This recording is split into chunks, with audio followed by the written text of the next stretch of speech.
તો હવે છે હેપ્ટેન અને ઓક્ટેન બે વસ્તુ આપેલી છે. આ જાતે કરવાનું છે, સમજાઈ દઉં કે રીતના કરવાનું. બરાબર, બે વસ્તુ આપી દીધી છે. એકને એ નામ આપી દઈએ, બીજાને બી. બરાબર, આદર્શ દ્રાવણ બનાવે તો તાપમાન આપી દીધું છે. એ કશું કામનું નહીં આપણા દાખલામાં. બરાબર, બંને પ્રવાહીના બાષ્પ દબાણ આપી દીધા છે. બાષ્પ દબાણને આપણે શું કહેતા હતા એ જોઈએ. પહેલાં તો 105 હેપ્ટેનનું આપી દીધું છે અને 46 વાળું તે આ બીનું આપી દીધું છે, ઓક્ટેનનું. બરાબર, બાષ્પ દબાણને શું કહેતા હતા? પી- અને પી-બી. મતલબ કે પી- હેપ્ટેન માટે પી-એ કેટલું છે? 105. પછી ઓક્ટેન માટે પી-બી કેટલું આપેલું છે? 46.8. બરાબર, હવે 26 ગ્રામ હેપ્ટેન આપી દીધું છે. 0.0 છે એટલે 0 લખીએ કે ના લખીએ ચાલે. અને ઓક્ટેનનું પણ દળ આપી દીધું છે. મતલબ કે બંનેના આપણે મોલન્સ શોધીશું. મતલબ કે XA અને XB, એના પણ અને બીના પણ મોલન્સ કેટલા શોધવાના? તો પહેલાં તો હેપ્ટેનનું દળ આપી દીધું છે. કેટલું છે? 105 26 ગ્રામ.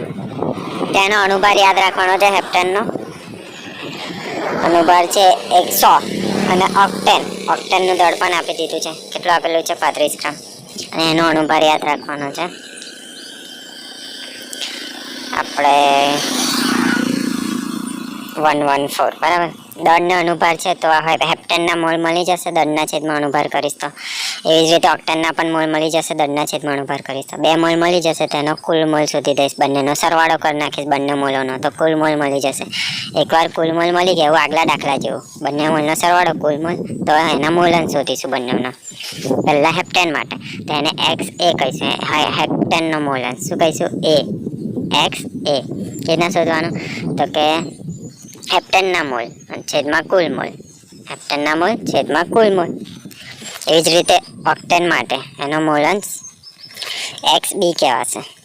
એ ઓક્ટેનના મોલ છેદમાં આ કુલ મોલ. બરાબર, આ તો પહેલાં જેવું કર્યું તેવું જ કરવાનું. બરાબર, X અને XB જેવી રીતે મળી જાય એવું જ આગલા દાખલા જેવું PA અને PB શોધવાનું. એની ફોર્મ્યુલા લખી દેવાની.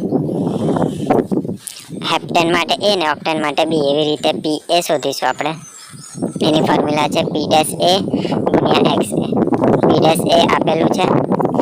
XA તમે મોલન શોધશો એ લખી દેવાનું, તો PA મળી જશે. ને એવી જ રીતે BB ઓક્ટેન માટે P-B આપેલું છે અને XB એટલે એનો મોલન્સ ગુણાકાર કરશો. બરાબર, PB આપેલું છે ને XB, તેવી રીતે PB મળી જશે. આપણને પૂછ્યું છે શું? મિશ્રણનું બાષ્પ દબાણ. મિશ્રણ મતલબ કે બે ભેગું, મતલબ કે P ટોટલ પૂછ્યું છે. બરાબર, આ યાદ રાખવાનું. મિશ્રણ એટલે P ટોટલ એટલે PA વત્તા PB એટલે કે P ટોટલ મળી જશે. બસ, આ જે જવાબ આવે એ આપણો જવાબ ફાઇનલ. બસ આટલો પૂરો દાખલો અહીંયા આગળ. આ જાતે ગણવાનો છે. ટ્રાય કરો, ના ફાવે તો સમજાવું. બીજો દાખલો છે, આ પણ જાતે જ કરવાનો છે. પણ સ્ટાર્ટિંગમાં આપી દીધું છે. જે પહેલા જે દાખલો ગણ્યો તેવી જ સેમ ટુ સેમ રીત છે. અહીંયા બે વસ્તુ જ હતું, એ બી નામ આપ્યું હતું. બરાબર, એનું અલગ અલગ દળ હતું. એવી જ રીતે અહીંયા આગળ પણ બે વસ્તુ આપી દીધી છે ને એના અલગ દળ છે. બરાબર, સૌથી પહેલાં તો 298 કે તાપમાન આ કંઈ જરૂરી નહીં. પહેલું છે ક્લોરોફોર્મ એટલે કે CHCl3 અને બીજું છે આ નામ આપેલું છે CH3Cl2. તો CHCl3 અને A નંબર આપી દો અને આ CH2Cl2 છે અને B નંબર આપી દો. બરાબર, એના બંનેના બાષ્પ દબાણ આપી દીધા છે. બાષ્પ દબાણને શું કહેવાય? P-A આપી દીધું છે 200 અને આનું 415 આપ્યું છે. P-B 415. ઓકે, હવે પાછું તાપમાન એ કંઈ જરૂરી નહીં. 25.5 ગ્રામ CHCl3 આપી દીધું છે. મતલબ કે એનું દળ આપી દીધું છે. CHCl3 નું દળ કેટલું આપી દીધું છે? 25.5 ગ્રામ. ઓકે, અને એનો અણુભાર યાદ રાખવાનો છે. લખી લેજો. CHCl3 નો અણુભાર આપણે 119.5. એવી જ રીતે આનું પણ દળ આપી દીધું છે. કેટલું છે? 40 ગ્રામ.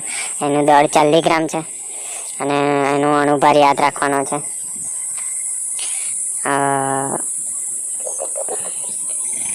85. બરાબર, તો દળનો અણુભાર છે તો એના પરથી મોલ મળી જશે. અહીંયા આગળ પણ આના મોલ પણ મળી જશે. બંને મોલ મળશે એટલે કુલ મોલ મળી જશે. બંનેનો સરવાળો કરીશ તો. બરાબર, આવી જ રીતે પહેલા દાખલો ગણ્યો તો એવી રીતે સેમ ટુ સેમ. બરાબર, ઓકે, કુલ મોલ મળી જશે. પછી આપણે મોલન્સ શોધીશું. મોલન્સ, આનો મોલન્સ એટલે કે XA કહેવાશે. એ શું? આના મોલ છેદમાં કુલ મોલ કરીશું.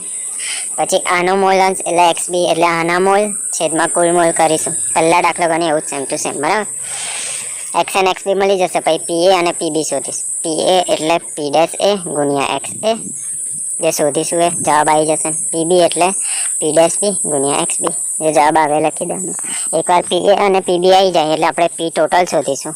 એટલે પી એ અને પીબીનો જે આ પૂછ્યું છે અહીંયા આગળ મિશ્રણ પૂછ્યું છે, મતલબ કે પી ટોટલ એટલે કે પી એ અને પીબીનો સરવાળો. આજે આપણે શોધીશું એનો સરવાળો. બરાબર. હવે બીજું પણ પૂછ્યું છે કે મોલન શોધવાનો છે. બસ પર આયુ જે આપણે આયુ વાય વાળું પી વાળું શોધાઈ જાય એટલે પછી આ વાય વાળું પૂછ્યું છે આપણને, મોલન્સ પૂછ્યો છે. પણ એમાં બંનેનો પૂછ્યો છે તો વાય અને વાય બી બંને શોધીશું. વાય એટલે આ પી એ જે શોધીશું એ અને પી ટોટલ શોધીશું એનો ભાગાકાર. એવી જ રીતે વાય બી એટલે આની માટે બી નંબર આની માટે છે એનો મોલન્સ. તો વાય બી માટે પી બી અને છેદમાં પી ટોટલ.